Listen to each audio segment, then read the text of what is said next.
Seigneur. Et nous allons voir ce matin particulièrement donc ce message choisi par l'Éternel pour son service. On va se lever, si vous voulez bien, et on va lire un passage dans la parole de Dieu.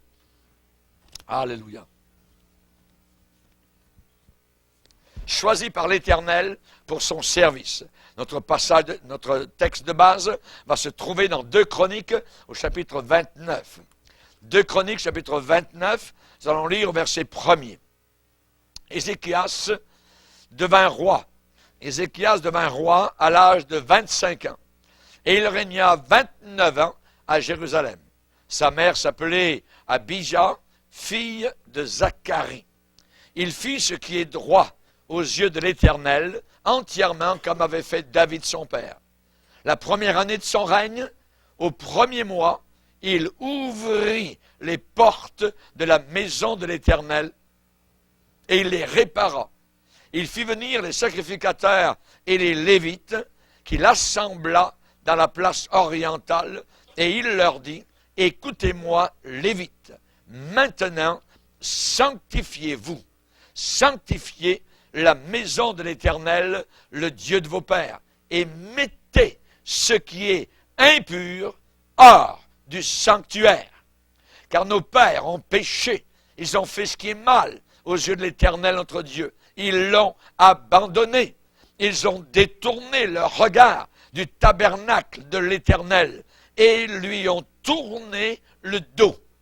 Ils ont même fermé les portes du portique et éteint les lampes. Ils n'ont offert au Dieu d'Israël ni parfum, ni holocauste dans le sanctuaire. Aussi la colère de l'Éternel a été sur Juda et sur Jérusalem, et il les a livrés au trouble, à la désolation et à la moquerie, comme vous le voyez de vos yeux.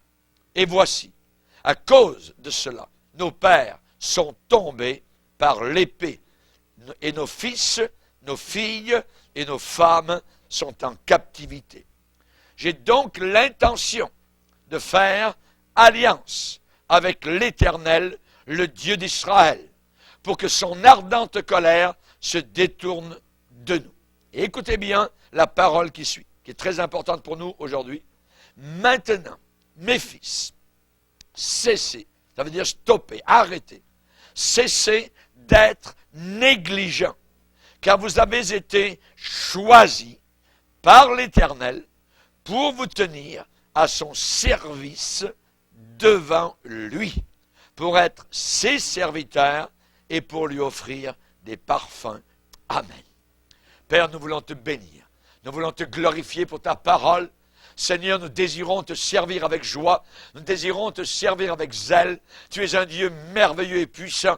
Et nous désirons nous donner corps et âme, Seigneur, pour ton service. Aide-nous, Seigneur, s'il te plaît, à bien comprendre ta volonté. Cette volonté qui est bonne, qui est agréable et qui est parfaite. Nous voulons t'offrir nos corps comme un sacrifice vivant, ce qui sera de notre part un culte raisonnable et pas du tout irraisonnable. Nous te demandons, Seigneur, de bénir la réflexion de nos pensées ce matin, que tu puisses nous aider à comprendre, Seigneur, comment te servir tel que tu le désires. Au nom de ton Fils Jésus, Amen. Et tout le peuple dit Amen. Gloire à Dieu. On peut s'asseoir, frères et sœurs, chers amis. Alléluia. Ici, nous avons une parole, ça a été la parole, donc, pour un réveil spirituel. Si vous lisez la suite de ce passage, il y a un mouvement merveilleux du Saint-Esprit, donc, en Israël, grâce à ce jeune roi, Ézéchias, qui, à l'âge de 25 ans, particulièrement, donc, a commencé son règne en réouvrant les portes du temple à Jérusalem. Il a fait nettoyer donc ce temple qui avait été, je dirais, délaissé pendant des années, et il a demandé aux sacrificateurs en disant maintenant, cessez d'être négligents, car vous avez été choisis par l'Éternel pour vous tenir à son service. Nous les chrétiens, nés de nouveau, sauvés par la grâce de Dieu, nous avons été choisis, pas uniquement pour être sauvés, mais nous avons été sauvés pour servir. Le but, évidemment, du temps qu'il nous reste à vivre sur la terre après que nous ayons été sauvés, c'est de servir le Seigneur, d'être des serviteurs de l'Éternel. Évidemment, nous sommes des vases. Devant Dieu, spirituellement parlant, nous sommes des vases. Et Dieu, dans sa maison, a toutes sortes de vases. Mais nous voulons être des vases utiles. Non pas dans une maison, comme parfois dans votre maison, vous avez des tasses, des bols, tout ça, et vous les prenez parfois une fois tous les 2 ans ou 3 ans, parfois vous ne les prenez jamais, ainsi de suite, mais vous prenez ce qui est proche, ce qui est propre, ce qui est utile, ce qui est à portée de main. Et dans la maison de Dieu, c'est la même chose. Dieu veut nous utiliser comme vase, et il va prendre quelque chose qui est utile, quelque chose qui est propre. Peut-être qu'il y aura un bord ébréché, c'est pas grave. S'il est propre à l'intérieur, le Seigneur va utiliser cela. Et évidemment, on sait que nous sommes des vases aux yeux du Seigneur. Il y avait à l'époque, dans quelques siècles passés en France, un homme qui s'appelait Bernard Palissy. Bernard Palissy vivait en Charente, à Saintes particulièrement, et il était un savant. C'était un savant à son époque et un potier authentique. Un véritable potier. En même temps, il était un prédicateur de l'Évangile. Et lorsqu'il y a eu la Révolution française, eh bien, on l'a emprisonné à la Bastille. Et il y est mort, là, à la Bastille, très âgé. C'est un potier, c'était le potier attitré à la cour royale de France avec la reine, la fameuse Catherine de Médicis, qui a fait tuer donc à la Saint-Barthélemy des milliers et des milliers de chrétiens dans les rues de Paris. Et Bernard de Palissy donc travaillait particulièrement aux Tuileries et il a découvert, cet homme-là a découvert le principe du puits artésien. Vous savez, l'eau qui jaillit donc du sol, le puits artésien. Et avant qu'il ne soit emprisonné, eh bien, cet homme-là faisait des conférences payantes à son époque. Et dans ces conférences-là, il révélait, il donnait ses secrets, comment donc on pouvait avoir des puits artésiens. Et cet homme-là était un potier. Il connaissait la poterie. Il savait comment faire, évidemment, aussi de très belles poteries. C'était le potier attitré, voyez, à la cour royale. Nous, dans la parole de Dieu, eh bien, nous avons un potier. Et ce potier, il est notre roi. C'est Jésus-Christ. Et évidemment, nous savons que nous sommes, nous, la poterie. Mais il y a toutes sortes de poteries ou de vases. On va le lire, si vous voulez bien, dans 2 Timothée, au 2e chapitre, où l'apôtre Paul parle à Timothée et lui explique ce principe-là, donc, d'utilisation, ou d'être utilisé. Et il va dire, particulièrement dans 2 Timothée, chapitre 2, verset 20, dans une grande maison, pas dans une maison, dans une grande maison. Il n'y a pas seulement des vases d'or et d'argent, mais il y en a aussi de bois et de terre, des poteries, donc d'argile, de grain.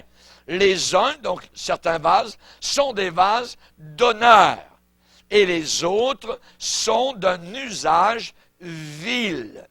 Si donc quelqu'un se conserve pur de pensée, pur en doctrine, se conserve pur en s'abstenant de ces choses qui ont été précitées auparavant, en s'abstenant de ces choses, il sera un vase d'honneur, sanctifié, ça veut dire mis à part, et utile à son maître, propre à toute bonne œuvre. Un vase d'honneur. Être un vase d'honneur. Nous désirons être des vases d'honneur dans la grande maison de Dieu.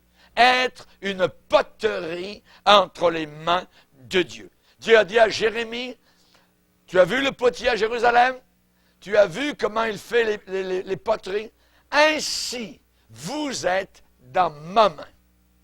De la même manière comme l'argile est dans la main du potier, de la même façon, de la même manière, vous êtes entre mes mains. Je suis en train de faire de vous une poterie. Ce que Dieu désire, c'est que nous soyons des vases d'honneur. des vases d'honneur. On voit particulièrement les premiers disciples, hein, la Bible dit, tout était en commun entre eux. Rendez-vous compte? Rendez-vous compte un peu à quel point ils étaient arrivés. La puissance du Saint-Esprit œuvrait tellement au fond de leur cœur qu'il est dit, tout était en commun entre eux. Et nous devons mettre en commun, nous aujourd'hui, particulièrement nos biens spirituels. Nous avons des choses que Dieu nous donne aux uns et aux autres. Et nous devons mettre en commun ces choses-là. L'apôtre Pierre va dire, comme de bons dispensateurs, que chacun mette au service des autres le don qu'il a reçu. Le don qu'il a reçu. Nous ne voulons pas être sans fruit. Nous ne voulons pas être stériles. Nous voulons être fertiles. Amen. Nous voulons porter du fruit à la gloire de notre Sauveur. Et nous formons un corps dans le Seigneur. Nous sommes le corps de Christ. Il y a le corps mondial de Christ, il y a le corps national de Christ, il y a le corps régional de Christ, il y a le corps local de Christ. Et nous allons lire dans 1 Corinthiens comment l'apôtre Paul décrit donc le corps de Christ. Dans 1 Corinthiens chapitre 12, le verset 12. 1 Corinthiens 12, 12, car comme, c'est un exemple pour comprendre, comme le corps est un et a plusieurs membres, et comme tous les membres du corps, malgré leur nombre, ne forment qu'un seul corps, ainsi en est-il de Christ. Ainsi en est-il de Christ. Un peu plus loin, 14. Ainsi le corps n'est pas un seul membre, mais il est formé de plusieurs membres. Si le pied disait, parce que je ne suis pas une main, alors je n'appartiens pas au corps, je ne suis pas du corps, ne serait-il pas quand même du corps pour cela? Et si l'oreille disait, parce que je ne suis pas un œil, je ne suis pas du corps, ne serait-elle pas du corps pour cela? Est-ce qu'elle ne ferait pas partie du corps? Si tout le corps était œil, imaginez, tout le corps de Christ était juste l'œil. Voyez, un œil. Où serait l'ouïe? S'il était tout ouïe, où serait l'odorat? Maintenant, la réalité. Maintenant, Dieu a choisi, a placé chacun des membres dans le corps comme il a voulu. Si tous étaient un seul membre, où serait le corps? Maintenant donc, il y a plusieurs membres, mais un seul corps. L'œil ne peut pas dire à la main, « J'ai pas besoin de toi. » Ni la tête ne peut pas dire aux pieds, « J'ai pas besoin de vous. » Mais bien plutôt, les membres du corps qui paraissent, qui semblent être les plus faibles sont nécessaires. Et ceux que nous estimons être les moins honorables du corps, nous les entourons d'un plus grand honneur. Ainsi, nos membres les moins honnêtes reçoivent le plus d'honneur, tandis que ceux qui sont honnêtes n'en ont pas besoin. Dieu a disposé le corps de manière à donner plus d'honneur à ce qui en manquait, afin qu'il n'y ait pas de division dans le corps, mais que les membres aient également soin les uns des autres. Et si un membre souffre, tous les membres souffrent avec lui. Si un membre est honoré dans la joie, tous les membres se réjouissent avec lui. Amen. Donc, nous voyons comment le corps doit fonctionner. On est différents les uns des autres. Il n'y a pas juste un œil, il n'y a pas juste une oreille. Voyez? Non. Dans notre corps, nous avons une tête et les pieds. Et les pieds, bien, soutiennent la tête. Voyez? Et la tête ne peut pas dire, j'ai pas besoin de toi les pieds, va-t'en. Non, on a besoin des pieds, on a besoin des bras, on a besoin des pieds, on a besoin des genoux, on a besoin de tout. Voyez? Et la Bible déclare, donc, c'est comme cela que ça doit marcher, évidemment, dans l'Église du Seigneur. Et on voit que dans la première Église, soudain, ils ont eu un besoin parce que l'Assemblée augmentait, l'Assemblée allait de l'avant à Jérusalem, des grandes assemblées de milliers de personnes, imaginez.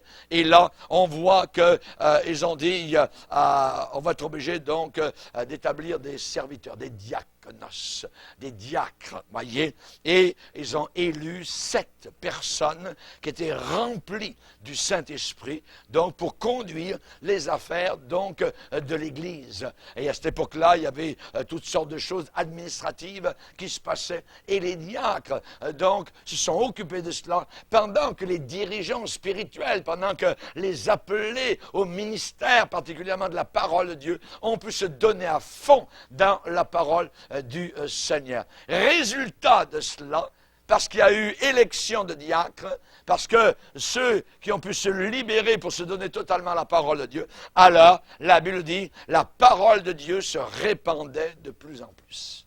Voyez? Parce qu'il y a un travail qui a été fait dans ce sens-là. Le corps a bien fonctionné. Il y a eu différents membres qui ont été élus pour s'occuper de certaines choses-là, et ça a libéré particulièrement donc les apôtres pour qu'ils se donnent à la prière et à la parole de Dieu. Résultat, la parole de Dieu se répandait de plus en plus. Alléluia. Je me rappelle dans une église à Forbach, donc en France, où j'avais lu ce verset, ça m'avait touché à l'époque, et il était écrit, l'église était en paix et elle s'accroissait par l'assistance du Saint-Esprit. Elle s'accroissait par l'assistance du Saint-Esprit. Elle était en paix. C'est quand l'Église est en paix, quand l'Église combat les puissants diaboliques, quand l'Église garde sa paix, quand elle refuse le tracas, le diable qui veut s'infiltrer par toutes sortes de choses pour mettre un désarroi, pour débalancer, évidemment, envoyer la barque. Alors, il faut garder la paix. L'ennemi va travailler de toutes sortes de manières à l'intérieur d'une assemblée. Et nous devons être en paix les uns avec les autres, et en paix avec le Seigneur. Et à cause de cela, elle s'accroissait, cette Église s'accroissait par l'assistance du Saint-Esprit. Mais la Bible déclare dans Proverbe, celui qui se tient à l'écart cherche ce qui lui plaît. Celui qui se tient à l'écart, celui qui n'est pas dans le groupe, celui qui est super spirituel, on va dire, voyez, ça c'est dangereux, très dangereux. Il se tient à l'écart, il est au-dessus des autres, voyez. Il faut rester dans le troupeau, il faut rester dans le groupe, voyez, il faut continuer à croître et à grandir. Celui qui se tient à l'écart cherche ce qui lui plaît. Nous ne voulons pas de cela. Nous ne voulons pas d'une position repliée sur soi-même. Nous ne voulons pas d'une position de quelqu'un qui se retire, d'une position en réalité de stérilité, parce que là, il n'y a plus aucun fruit qui est porté, et au contraire, monte l'amertume dans le cœur. Et ce n'est pas bon du tout. Le principe d'extension nous est donné dans Ésaïe 54. On va le lire maintenant, Ésaïe 54. Ésaïe 54. Où il est dit ici au verset 2, « Élargis l'espace de ta tente, qu'on déploie les couvertures de ta demeure. Ne retiens pas, allonge tes cordages et affermis tes pieux, car tu te répandras à droite et à gauche. Ta postérité envahira des nations et peuplera des villes désertes. » Un grand missionnaire à l'époque a travaillé aux Indes, William Carey, a pris ce passage-là comme base de tout son ministère pendant des années. Allonge tes cordages, ne retiens pas, élargis, voyez, affermis tes pieux. Imaginez une tente dont les pieux bougent comme cela. Le moindre vent du désert arrive et toute la tente s'envole au vent. Voyez? Donc, on rallonge nos cordages et on affermit nos pieux. Il ne faut pas des pieux qui branlent. Il faut affermir nos voies dans le Seigneur, affermir notre vie spirituelle dans notre Sauveur. Être une armée organisée. Être une armée en marche. Voyez? Les Romains étaient très organisés. Et c'est la raison pour laquelle ils ont pu vaincre dans tout l'Empire romain. Ils sont allés jusqu'au nord de l'Angleterre. Et là, ils sont arrêtés au mur qu'ils ont bâti, le mur Hadrien. Mais ils ont vaincu des immensités de terrain parce qu'ils étaient, je dirais, organisés. Et lorsqu'ils se mettaient en formation de bataille, c'était pas à peu près les uns les autres, voyez? Non, c'était organisé, ils marchaient en avant, bouclier contre bouclier, ils avaient des formations, parfois les boucliers au-dessus de la tête, boucliers en avant, et ils avançaient, et ils avançaient, et ils avançaient. Et quand ils se retournaient, c'était tous des corps morts derrière eux. Ils avaient vaincu l'ennemi. L'organisation est très importante. Paul a dit, je ne cours pas à l'aventure, voyez, mais je frappe avec justesse. Je sais où je m'en vais, voyez, et nous devons évidemment être comme cela dans l'Église du Seigneur. Nous voulons porter la bannière du Seigneur, le bouclier de la foi, coude à coude, avec les frères et sœurs qui combattent le même combat que nous combattons. Paul a dit à Timothée, combat la fausse science. Éloigne-toi de la fausse connaissance. Et nous voulons combattre le bon combat de la foi biblique. Amen. Nous devons prier en disant, Seigneur, fertilise nos cœurs par ta parole. Cette semence qui est là dans nos cœurs puisse porter du fruit en son temps. Il y a un temps pour semer, mais il y a aussi un temps pour récolter, Amen. Nous sommes sauvés pourquoi? Nous sommes sauvés pour servir, choisis par l'Éternel pour son service, pour le servir, amen. Servir Jésus-Christ, c'est le plus grand des appels qui puisse exister ici-bas sur la planète Terre. Alléluia, gloire au Seigneur. Et c'est merveilleux, dans l'Église de Dieu, à différents niveaux. Nous sommes membres de l'Église vivante. Nous participons aux activités de l'Église. Nous participons à la vie de l'Église. Nous sommes nés de nouveau. Certains sont baptisés dans cet esprit. D'autres ont besoin de rechercher le puissant baptême dans cet esprit. Et ils sauront qu'ils ont été baptisés dans cet esprit quand ils commenceront à parler dans d'autres langues. Tant qu'ils n'ont pas parlé dans d'autres langues, ils ne sont pas baptisés dans le Saint-Esprit selon les actes des apôtres et selon le modèle qui nous est donné dans les Saintes Écritures. C'est puissant. Jésus dit, vous recevrez de la puissance quand le Saint-Esprit viendra sur vous.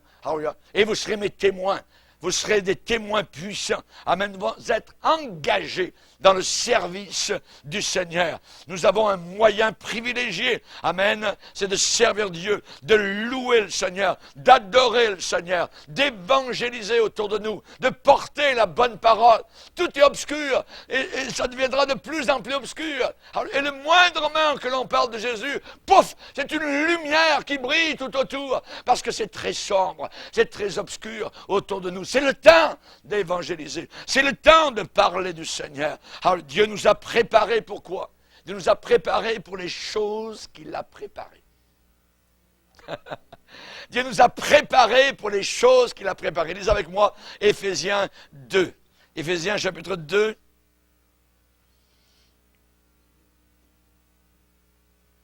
Le verset 10. Car nous sommes son ouvrage, ayant été créés en Jésus-Christ pour de bonnes œuvres que Dieu a préparées d'avance afin que nous les pratiquions. Donc Dieu a préparé d'avance des œuvres pour que nous les pratiquions. Vous savez que Dieu a préparé dans le ciel une maison pour chacun de nous. Jésus a dit, je m'en vais, je vais vous préparer une maison. Mais sur la terre, il a aussi préparé quelque chose pour nous. Des œuvres à accomplir qu'il a permis. Il y a des portes ouvertes, il y a des occasions, il y a des circonstances que Dieu... Et c'est là qu'il faut entrer dans ces occasions, dans ces circonstances pour servir le Seigneur. Il nous a créés pour de bonnes œuvres que Dieu a préparées d'avance afin que nous les pratiquions. Tout est prêt d'avance. Que veux-tu que je fasse, Seigneur? Va dire Saul de Tarse, à l'extérieur de Damas, en Syrie. Entre dans la ville et on te dira ce que tu devras faire. Oui, mais Seigneur, j'aimerais plus Non, rentre dans la ville. Rentre dans la ville. On te dira ce que tu devras faire. Les choses se déroulent au fur et à mesure. Nous aimerions avoir un livre en disant, bon, aujourd'hui c'est ça, demain, dans 2 ans, ça va être ça, dans 2 ans et demi, ça va être autre chose, et on suit. Non, non, non, c'est au fur et à mesure, amen, que le Seigneur va nous montrer. Il a préparé des choses d'avance pour que nous les pratiquions, Jésus dit, sans moi, vous ne pourrez rien faire. Sans moi, vous ne pourrez absolument rien faire. Voyez? Vous savez, dans l'Église de Dieu, on n'a pas besoin de brillants. On n'a pas besoin d'apparence. Dans l'Église de Dieu, on a besoin du fruit. Vous les reconnaîtrez à leurs fruits. Autant les faux que les vrais.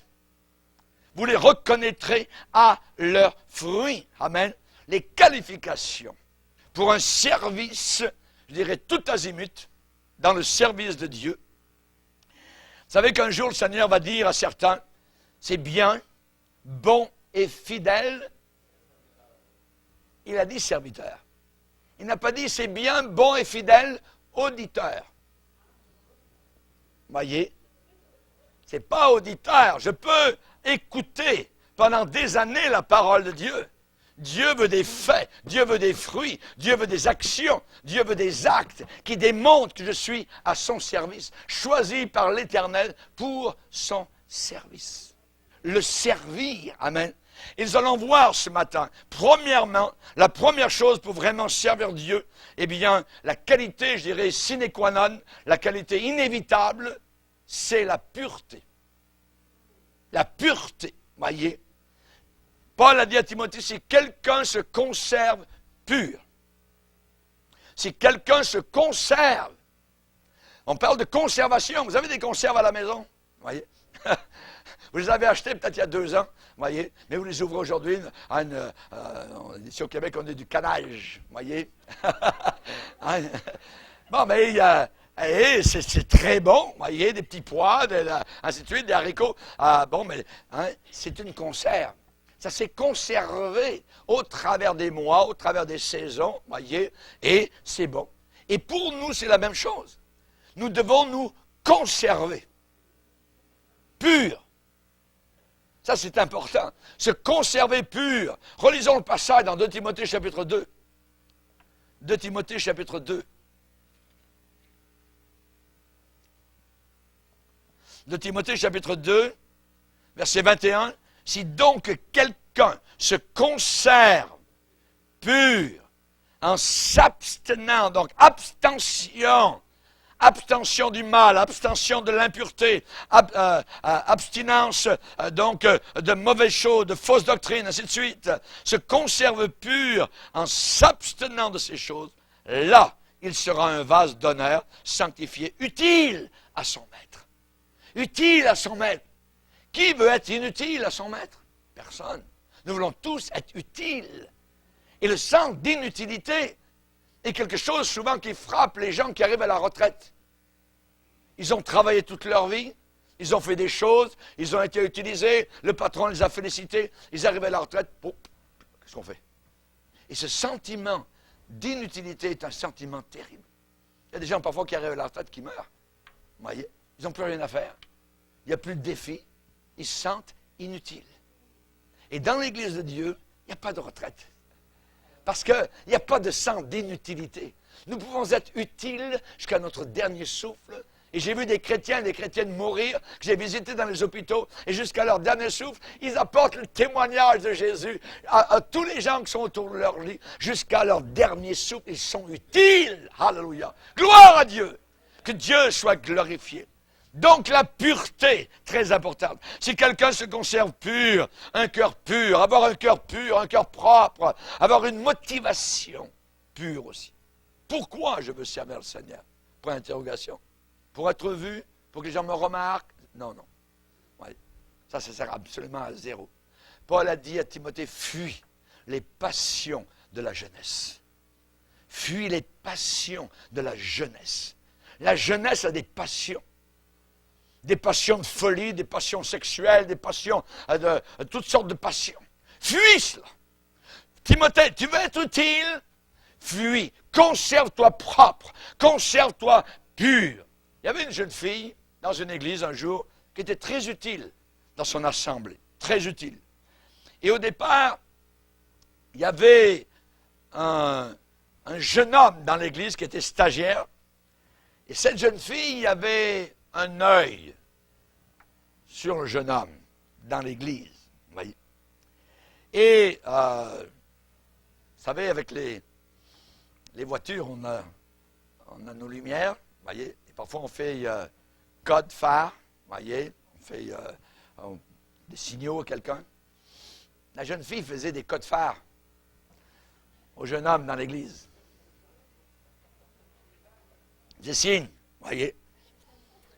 Mais le jeune homme n'était pas du tout intéressé. Oh, pas du tout intéressé. Cette jeune fille-là, voyant cela, a laissé sa guitare, elle a quitté ses réunions et elle a épousé un inconverti. Pourquoi? Parce que sa motivation n'était pas propre. Elle, c'était d'arriver à l'église pour gagner le bonhomme, le jeune homme. Très active au départ, parmi les codes de dimanche, parmi les enfants. Très utile pour tomber stérile, inutile. Parce que, semble-t-il, Dieu lui avait refusé le jeune homme qu'elle aimait. Mais lui n'avait aucun sentiment pour cette jeune fille-là. La Bible dit, ne participe pas au péché d'autrui. Ne prends pas part, ne participe pas au péché de quelqu'un ou d'un autre. Non, non, non, non. Voyez, toi-même, conserve-toi pur. Conserve-toi pur. Les péchés de certains, ça se voit tout de suite. Pour d'autres, dans la suite. Dans la suite. Voyez. Malheur à celui qui fait avec négligence l'œuvre de l'Éternel. Choisi par l'Éternel pour son service. C'était la parole qui amenait un réveil, car ce jeune roi de 25 ans, Ézéchias, a dit à son peuple, arrêtez, stoppez, cessez d'être négligents. Car vous avez été choisis, vous avez été élus pour être au service du Seigneur. Alors servez-le avec un cœur dévoué. Servez-le de tout votre cœur, de toute votre joie. Cessez d'être négligents. Malheur à celui qui fait avec négligence l'œuvre du Seigneur. Deuxième chose, pour servir le Seigneur, pour être au service du Seigneur, l'humilité. L'humilité. Attention à l'orgueil. Que le pied de l'orgueil ne vous atteigne jamais. Jésus dit, venez à moi, vous tous qui êtes fatigués, car je suis doux et humble. Humble de cœur. Vous allez être étonnés en voyant Jésus pour la première fois. Pensez voir un grand monarque, tout ça, avec des yeux, tout ça. Non. Humble. Voyons. C'est Jésus. Vous allez voir votre Sauveur. Doux, humble. Il est appelé agneau pour l'éternité. Personne n'a peur d'un agneau. Chers amis, humble. Je suis doux. Je suis humble de cœur. Dieu fait grâce à qui? Aux humbles. Mais il résiste aux orgueilleux. Il résiste aux orgueilleux. Dieu est jaloux de sa gloire. Dieu ne donnera jamais sa gloire à un homme. Combien de pasteurs, d'évangélistes ont pris la gloire de Dieu pour eux-mêmes et Dieu les a rejetés. Parce que Dieu a déclaré dans la Bible qu'il ne donnerait jamais sa gloire à aucun homme. Cette gloire n'appartient qu'à lui et lui seul, à Dieu uniquement. Chers amis, rappelons-nous Jésus qui a lavé les pieds de ses disciples.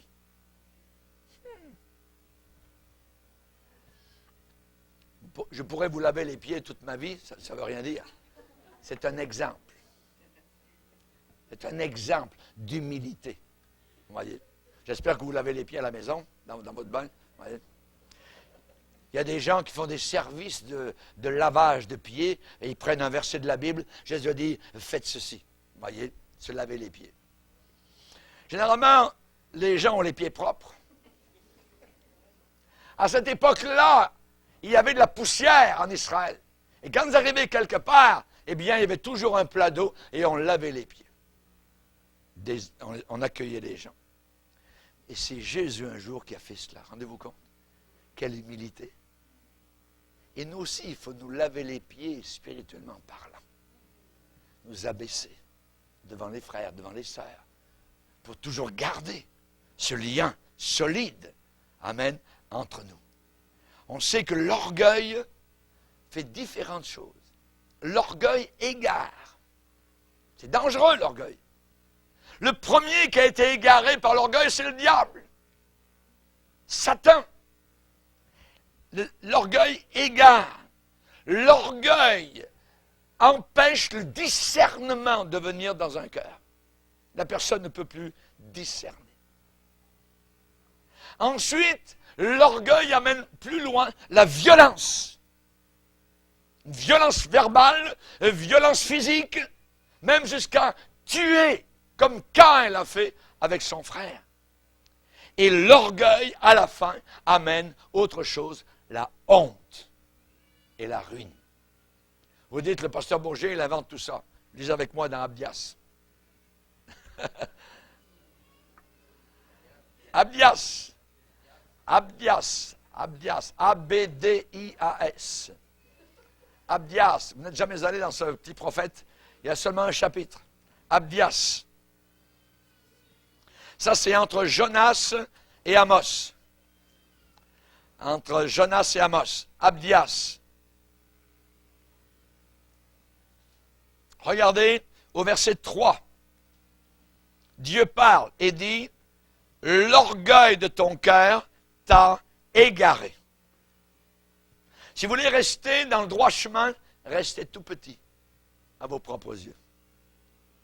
L'orgueil de ton cœur t'a égaré. Ensuite, j'ai parlé tout à l'heure que l'orgueil amène l'égarement. L'orgueil ensuite amène le manque de discernement. Verset 7, la fin du verset 7. Et tu n'as pas su t'en apercevoir. Ça veut dire, tu n'as pas discerné, tu n'as eu aucun discernement. Tu n'as pas su t'en apercevoir. Ensuite, ça amène la violence. À cause de ta violence contre ton frère Jacob. Et finalement, l'orgueil amène la honte.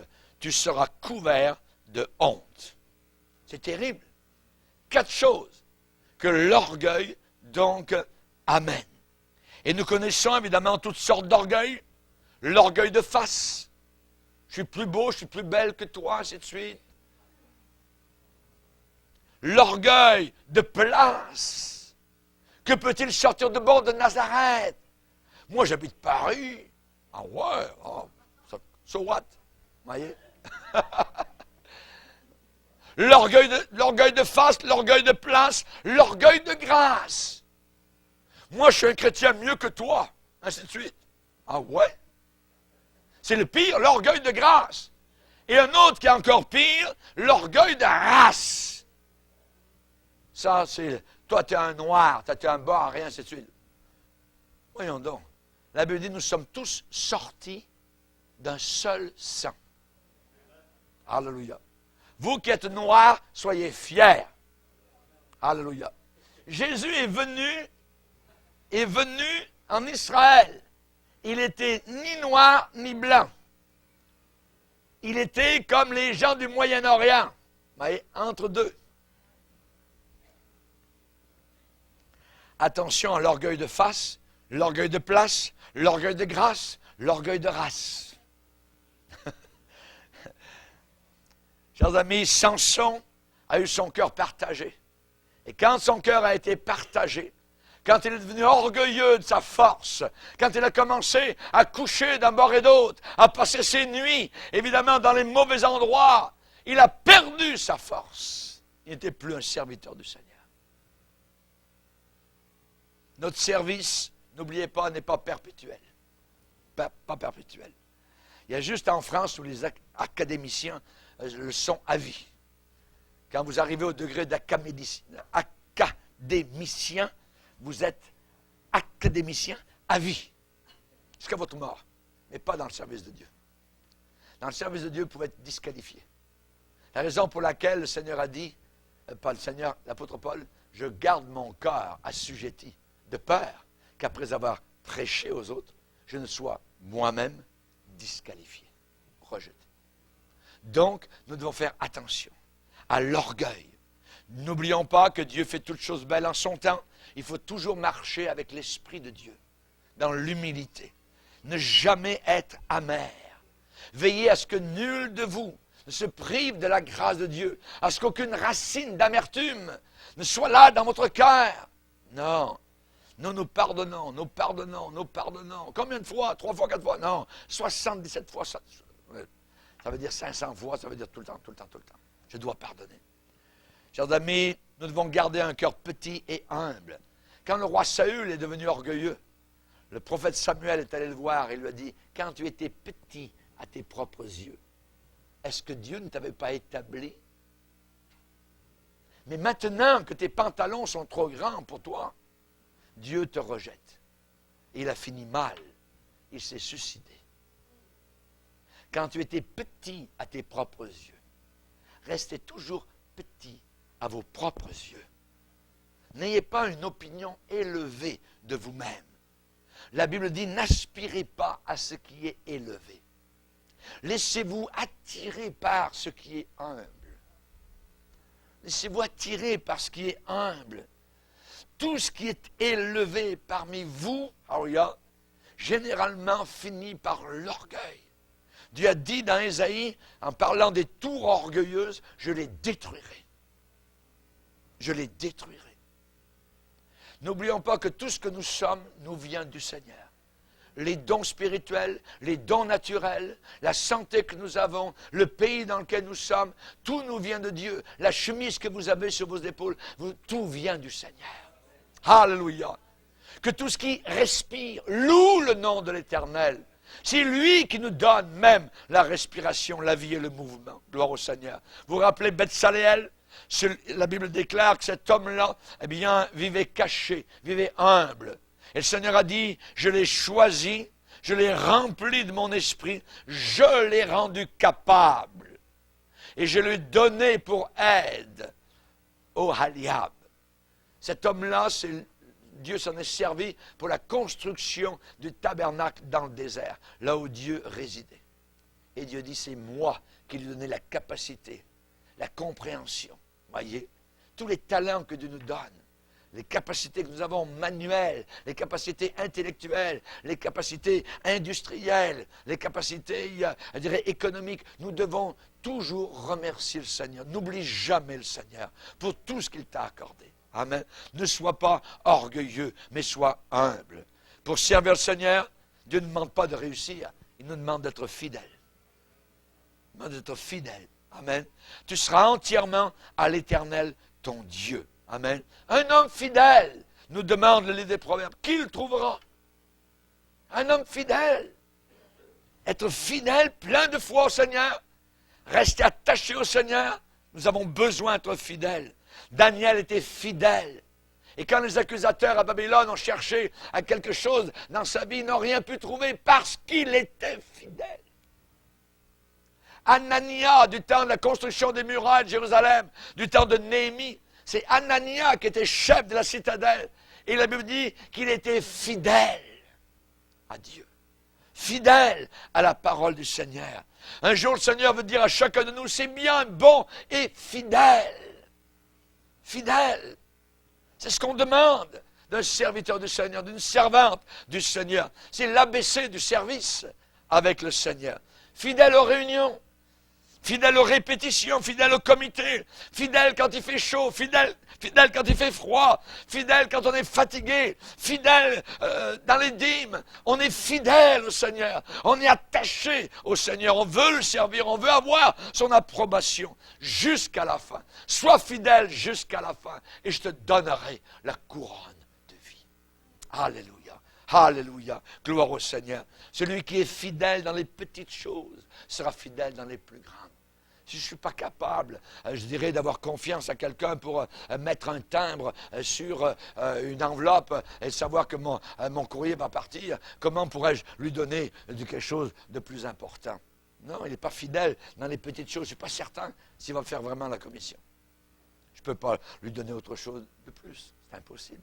Celui qui est fidèle dans les petites choses sera fidèle dans les plus grandes. Amen. On comprend cela? Amen. Gloire au Seigneur. Et j'aimerais vous dire qu'on a besoin d'un esprit d'équipe. Dans l'Église du Seigneur, nous sommes une équipe. Ce n'est pas un ici tout seul.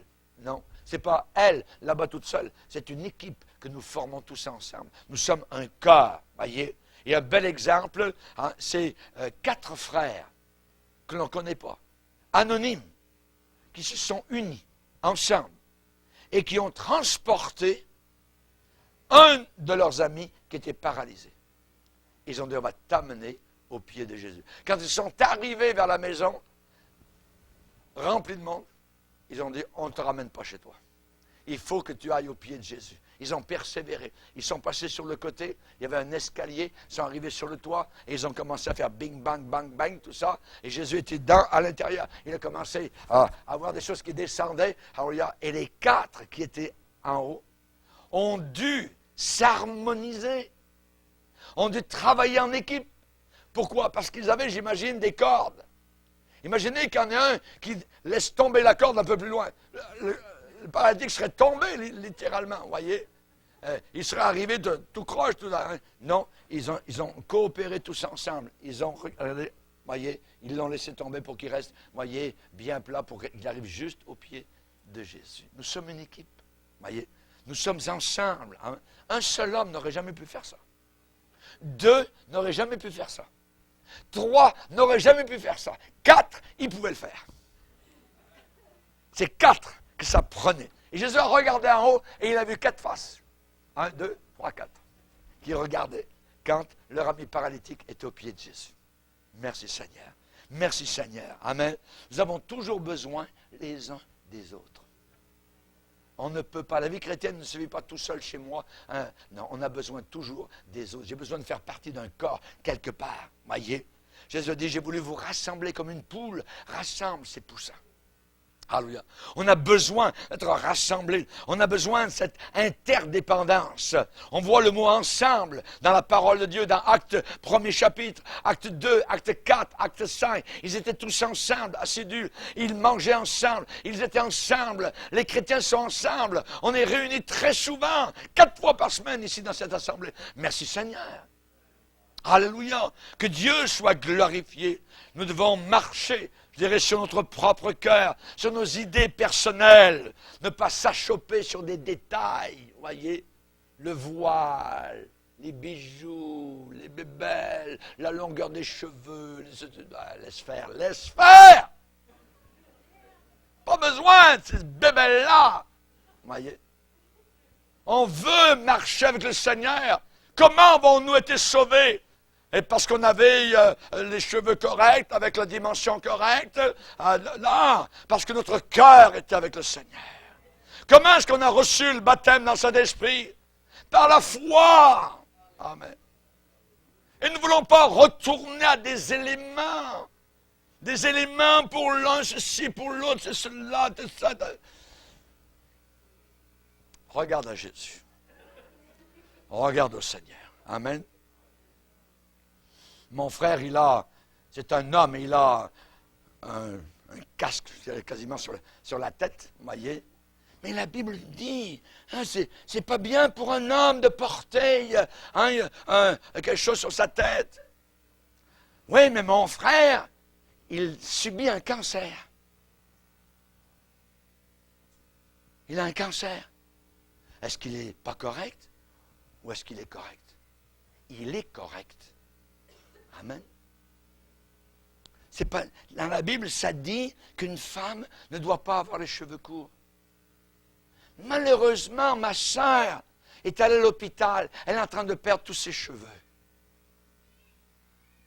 Ma sœur, tu es une offense pour moi. Mais jamais de la vie. Mais non. La lettre tue.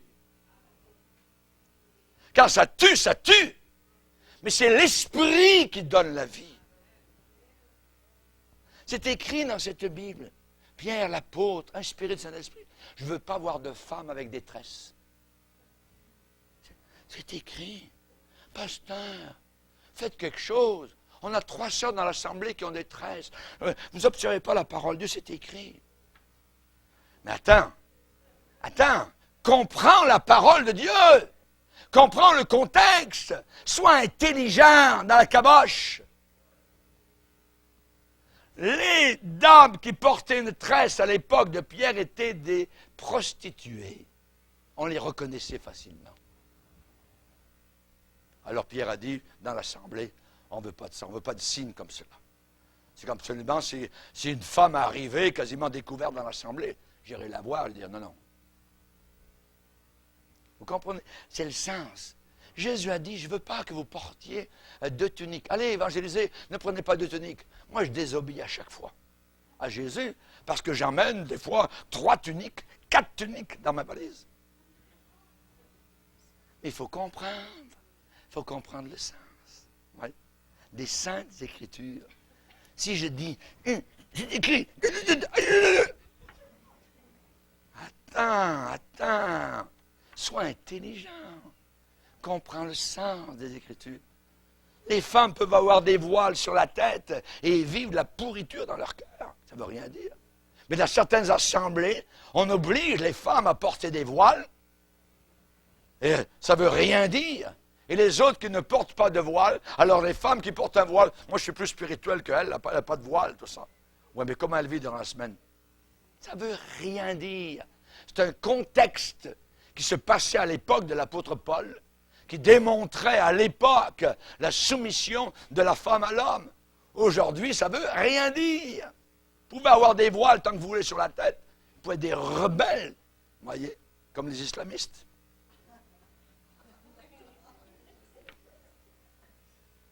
En terminant, vous voulez servir Dieu? Soyez intelligents et ayez du courage. Ayez du courage. On a besoin d'être courageux. Vous savez, le laboureur, l'apôtre Paul a dit, attend le précieux fruit de la terre. Le laboureur prend patience.